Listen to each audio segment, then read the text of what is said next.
బయ్యారి సారీస్ మే 8వ తారీఖున ఓపెనింగ్ జరగబోతుంది. ఎవరైతే షాపింగ్ చేస్తారో 3000 అండ్ అబౌవ్ ఫస్ట్ 200 కస్టమర్స్ కి సారీ రూపాయికే ఇచ్చేస్తున్నారు. తమిళనాడు రాజకీయ చరిత్రలో ఎన్నడూ లేని విధంగా ఒక సంచలన ఫలితమే నమోదైంది. మే 4, 2026న వెలువడిన అసెంబ్లీ ఎన్నికల ఫలితాల్లో ముఖ్యమంత్రి డిఎంకే అధినేత ఎంకే స్టాలిన్ తన సొంత నియోజకవర్గమైన కొళత్తూరులో ఓటమి పాలు కావడం ఇప్పుడు దేశవ్యాప్తంగా చర్చనీయాంశమవుతోంది. 2011 నుండి వరుసగా 3 సార్లు ఇక్కడి నుంచి భారీ మెజార్టీతో గెలుస్తూ వచ్చిన స్టాలిన్ ను ఆయన కంచుకోటలోనే ఓడించి టీవీకే అభ్యర్థి విఎస్ బాబు జైంట్ కిల్లర్ గా నిలిచారని చెప్పుకోవచ్చు. 75 ఏళ్ల వయసున్న ఈ సీనియర్ నాయకుడు స్టాలిన్ పై సుమారుగా 9122 ఓట్ల ఆధిక్యంతో ఘన విజయం సాధించి తమిళ రాజకీయ ముఖ చిత్రాన్ని ఈ రోజు మార్చేశారని కూడా చెప్పుకోవచ్చు. ఈ విజయం సాధించిన విఎస్ బాబు సామాన్య రాజకీయ నాయకుడు కాదు. 2006లో డిఎంకే తరపున పురసవల్కం నుంచి ఎమ్మెల్యేగా గెలిచిన అనుభవం కూడా ఆయనకుంది. ఒకప్పుడు స్టాలిన్ కు అత్యంత సన్నిహితుడిగా ఉండి 2011లో కొళత్తూరులో స్టాలిన్ తొలి గెలుపు కోసం కీలక పాత్ర పోషించిన వ్యక్తినే ఇప్పుడు విజయ్ తన పార్టీలోకి ఆహ్వానించి స్టాలిన్ పైకి బరిలోకి దించినట్లయింది.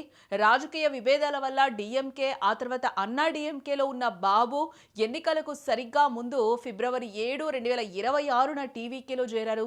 ఉత్తర చెన్నై రాజకీయాలపై ఆయనకున్న పట్టును గుర్తించిన విజయ్ ఏకంగా సీఎం పైనే ఆయనను పోటీకి నిలిపి విజయం సాధించారు. ఇక్కడ ముఖ్యమంత్రిగా స్టాలిన్ ఓడిపోవడానికి బలమైన ప్రభుత్వ వ్యతిరేకత, కుటుంబ పాలనపై విమర్శలు మరియు అవినీతి ఆరోపణలు ప్రధాన కారణాలని కూడా విశ్లేషకులు ఇక్కడ భావిస్తూ ఉన్నారు.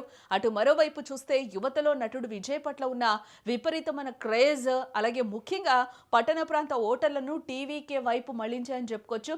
100% పట్టణ ప్రాంత ఓటర్లు కలిగిన కొళత్తూరులో ఈ మార్పు స్పష్టంగా ఇక్కడ కనిపించిందని చెప్పుకోవచ్చు. సామాన్యుల పక్షాన నిలబడతారని హామీ ఇచ్చిన విజయ్ దశాబ్దాల ద్రవిడ రాజకీయాల ఆధిపత్యాన్ని బద్దలు కొట్టి అధికారం చేపట్టబోతూ ఉండడంతో తమిళ ప్రజలు ఈ కొత్త మార్పును ఆసక్తిగా గమనిస్తూ ఉన్నారని కూడా ఇక్కడ మనకు అర్థమవుతుంది. దశాబ్దాల రాజకీయ అనుభవం, అధికారం ఉన్నప్పటికీ కూడా తన సొంత కంచుకోటైన కొళత్తూరు నియోజకవర్గంలో ఎంకే స్టాలిన్ ఓటమి దిశగా సాగడం ఆయన రాజకీయ జీవితంలోనే అతిపెద్ద దెబ్బ అని చెప్పుకోవచ్చు. ముఖ్యమంత్రి హోదాలో ఉండి వరుసగా 3 సార్లు భారీ మెజార్టీతో గెలిచిన చోటే ఇప్పుడు వెనకంజలో ఉండటం డిఎంకే శ్రేణులను దిగ్భ్రాంతికి గురి చేస్తూ ఉంది.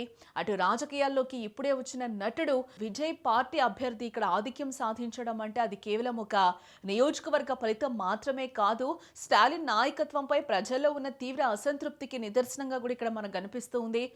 తన వారసుడిగా ఉదయనిధిని నిలబెట్టాలని చూస్తున్న తరుణంలో స్వయంగా స్టాలిన్ తన కోటను కోల్పోవడం డిఎంకే భవిష్యత్తును మరియు ఆయన ఇమేజ్ను తీవ్రంగా ఇక్కడ దెబ్బతీసే అంశం కూడా అని మనం భావించాలి.